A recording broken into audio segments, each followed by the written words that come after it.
Kita baca kisah yang menarik yang ada di kitab Kisah Para Rasul, khususnya di ayat 6 sampai ayat 10 dari pasal 16. Ya, saya bacakan Kisah Para Rasul pasal 16 ayat 6 sampai dengan 10. Mereka melintasi tanah Frigia dan tanah Galatia karena Roh Kudus mencegah mereka untuk memberitakan Injil di Asia.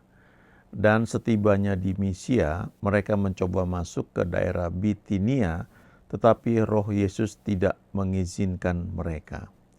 Setelah melintasi Misia, mereka sampai di Troas. Pada malam harinya, tampaklah oleh Paulus suatu penglihatan. Ada seorang Makedonia berdiri di situ dan berseru kepadanya, katanya, "Menyeberanglah kemari dan tolonglah kami." Setelah Paulus melihat penglihatan itu, segeralah kami mencari kesempatan untuk berangkat ke Makedonia. Karena dari penglihatan itu kami menarik kesimpulan bahwa Allah telah memanggil kami untuk memberitakan Injil kepada orang-orang di sana. Jadi ini konteksnya ceritanya Paulus dan Silas, ya, mereka sedang dalam mission trip. Kalau mission trip pertama itu di Kisah Rasul pasal 13 dan pasal 14. Waktu itu kalau kita baca, ya, Kisah 13 ayat 2, itu mereka sedang berdoa dan menyembah Tuhan. Di situ ada beberapa nabi, ada beberapa murid, ya.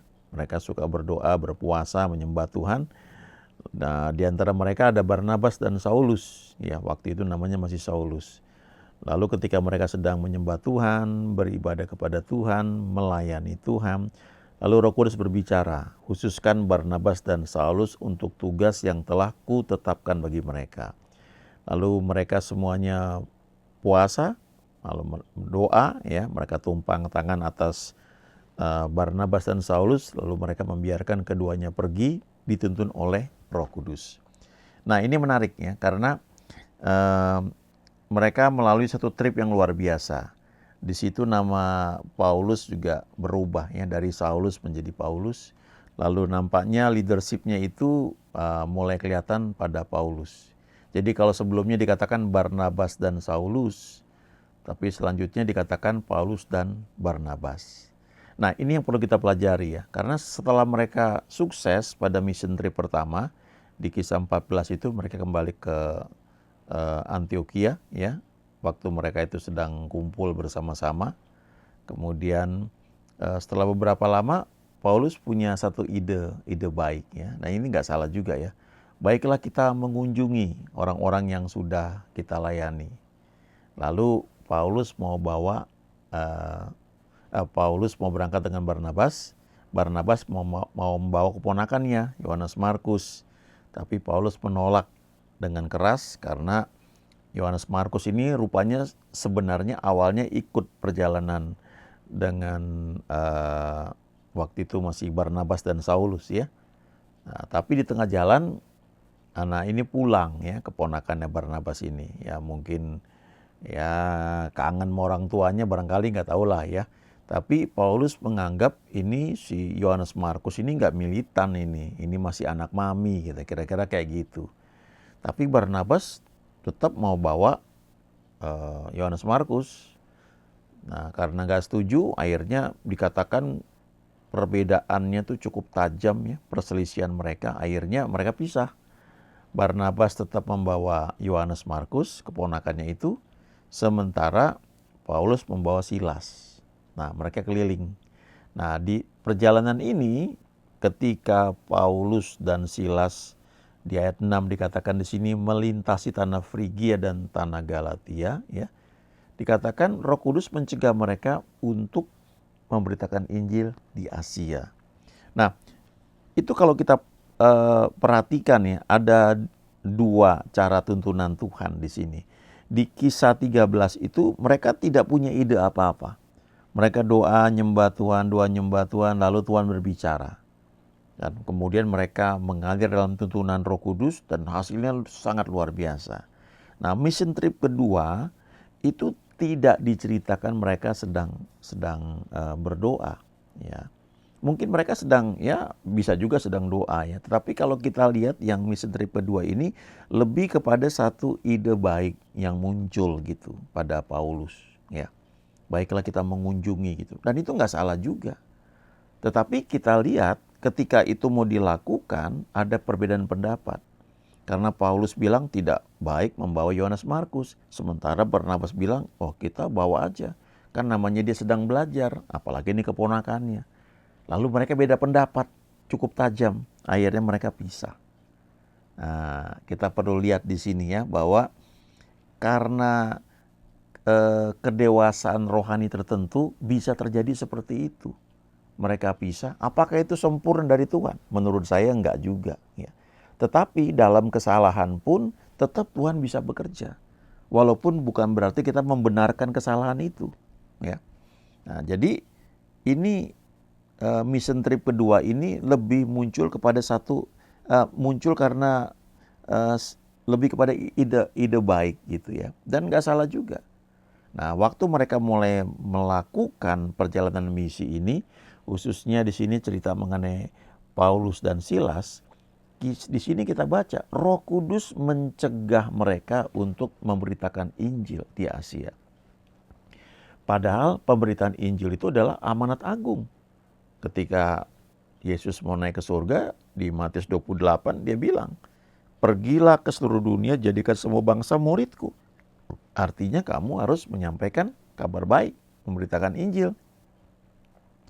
Nah, tapi kok di sini bisa dicegah? Nah, lalu di ayat 7, setibanya di Misia mereka mencoba masuk ke daerah Bitinia, tetapi Roh Yesus tidak mengizinkan mereka.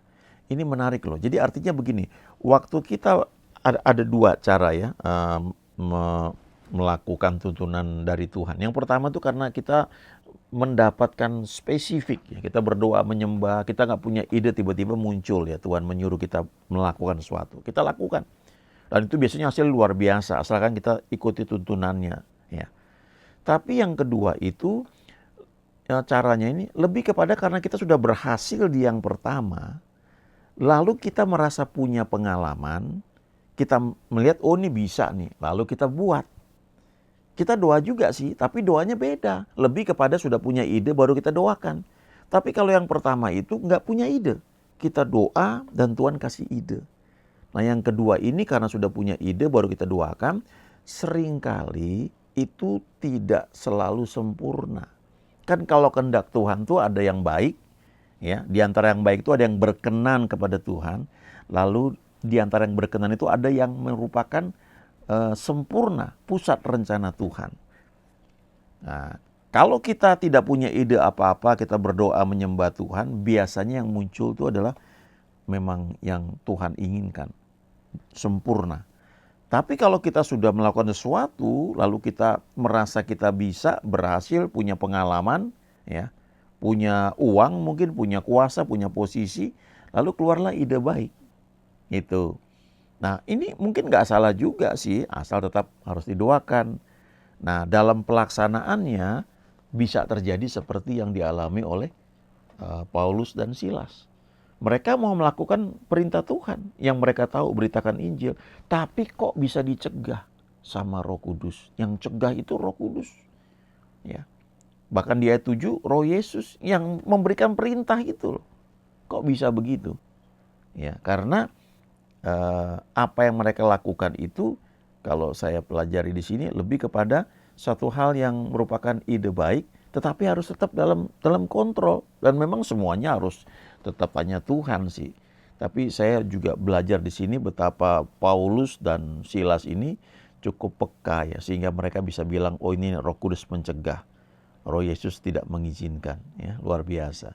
Lalu ketika mereka dapat penglihatan, ya Paulus melihat satu penglihatan di ayat 9, ada seorang Makedonia berdiri dan berteriak, menyeberanglah kemari dan tolonglah kami. Lalu mereka mengambil kesimpulan, oh berarti ini Tuhan mau kita ke Makedonia. Nah, ayat 10 dikatakan, segeralah kami mencari kesempatan gitu ya, karena ada kesimpulan gitu. Nah, ini kita belajar di sini ya, tuntunan Tuhan. Ya, dua-duanya perlu ya. Tetapi dalam prakteknya memang kita harus tetap mengizinkan Tuhan menuntun kita day by day.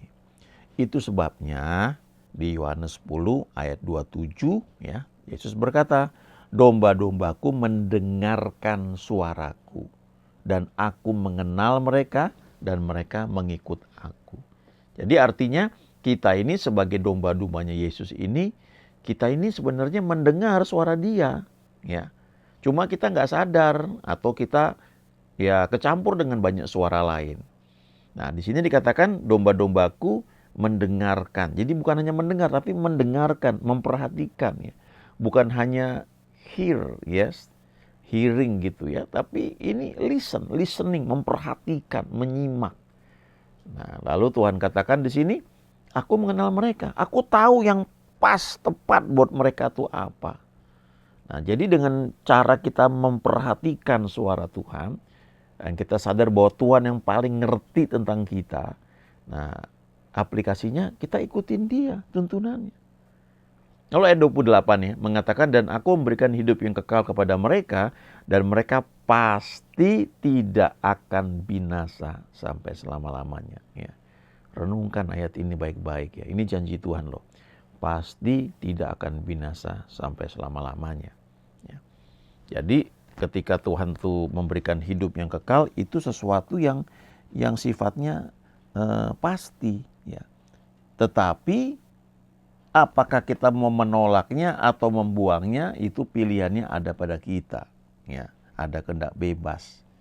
Itu sebabnya kita terus perlu membangun hubungan dengan Tuhan supaya kita tetap ada dalam pagar dalam perjalanan kerohanian kita, dilindungi oleh Tuhan. Dan dikatakan ini seorang pun tidak akan merebut mereka dari tanganku. Ini satu jaminan yang luar biasa.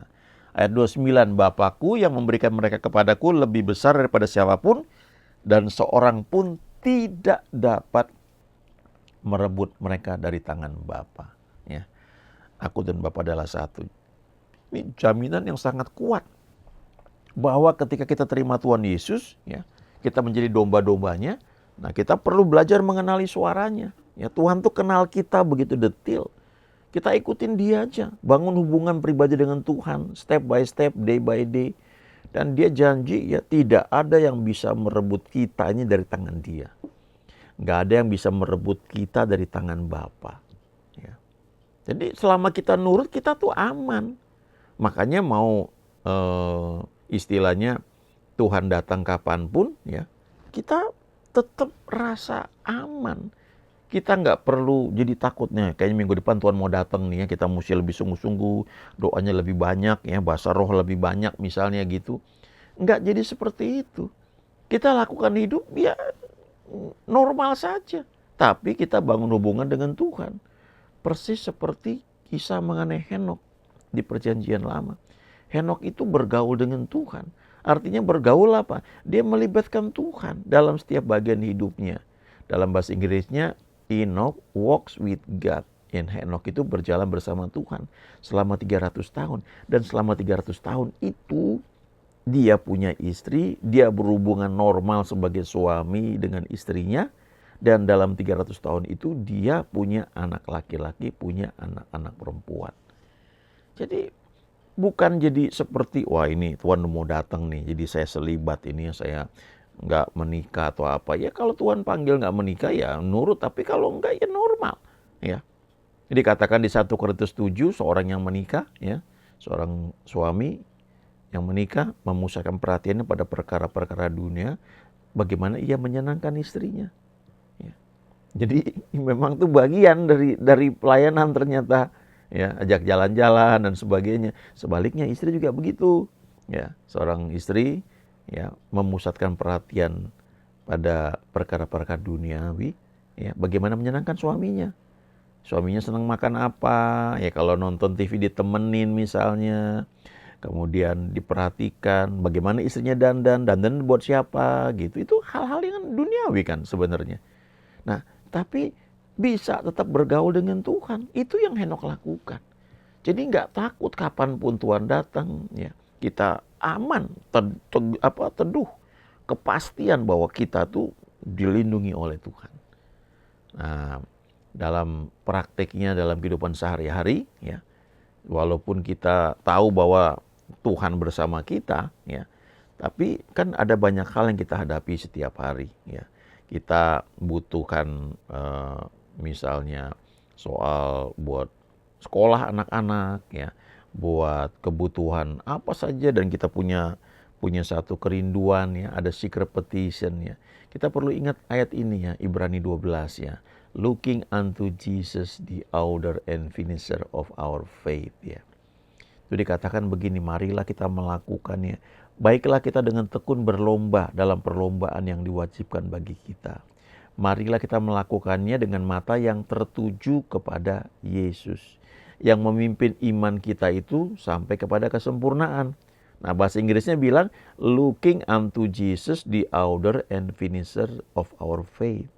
Jadi artinya, melihatlah terus kepada Yesus, karena dia adalah pengarang dari iman kita. Dia itu yang memberikan dorongan sampai kita tuh punya iman, ya, memberikan rema, ya, berbicara kepada kita, lalu kita putuskan percaya, maka muncul iman. Jadi iman itu sebenarnya pengarangnya, inisiatifnya dari Tuhan. Kita nggak bisa mengiman-imani sebenarnya, ya, karena iman itu muncul, timbul waktu kita mendengar rema.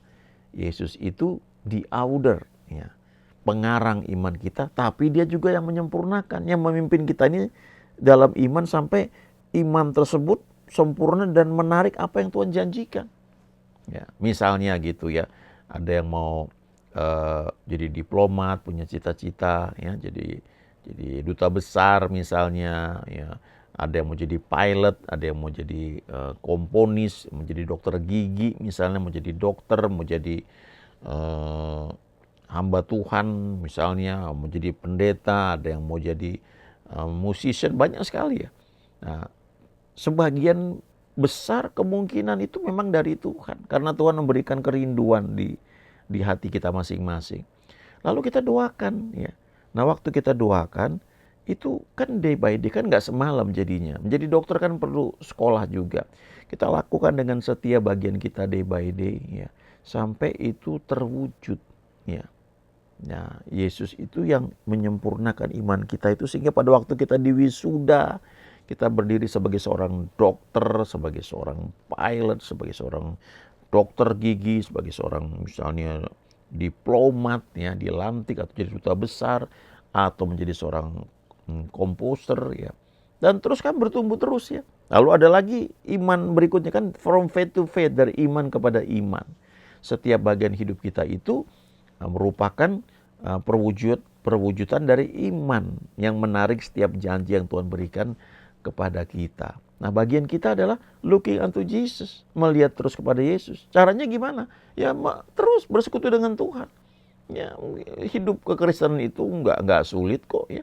Bangun pagi ya, menyembah Tuhan beberapa menit, baca 1-2 ayat ya yang mungkin kita perlukan, lalu kita lakukan tugas kita sehari-hari, tapi selalu melibatkan Tuhan ya, mengucap syukur dalam segala hal. Itu perintah-perintah Tuhan yang sederhana, dan itu membentuk habit kita ya. Orang-orang yang berhasil kan juga membentuk habit ya, yang dibentuk sedemikian rupa sehingga itu menjadi gaya hidup. Nah, sama juga, kita juga begitu dalam kehidupan Kristen kita. Kita lakukan itu lewat hubungan pribadi yang kita bangun setiap hari. Kita itu menikmati daily bread ya, roti harian ya, our daily bread. Ingat Matius 4 ayat 4, manusia hidup bukan dari roti saja, tapi dari setiap firman, dari setiap rema yang keluar dari mulut Allah. Dan Yesus berkata, perkataan-perkataan yang kukatakan kepadamu, ya, rema yang aku berikan kepadamu itu roh dan itu menghidupkan, menyembuhkan, memulihkan, memberkati ya. Jadi kita perlu memang yang dikatakan di Yohanes 10 tadi ya, listening ya, listen, memperhatikan perintah-perintah Tuhan, lalu mengikuti apa yang Tuhan perintahkan kepada kita ya. Sehingga dengan sendirinya kita bisa tahu ya, oh yang ini nggak boleh ya, ini belok sini, ini terus ya. Dengan demikian kita senantiasa bisa berjalan bersama Tuhan persis seperti Henokh di Perjanjian Lama. Iya. Amin.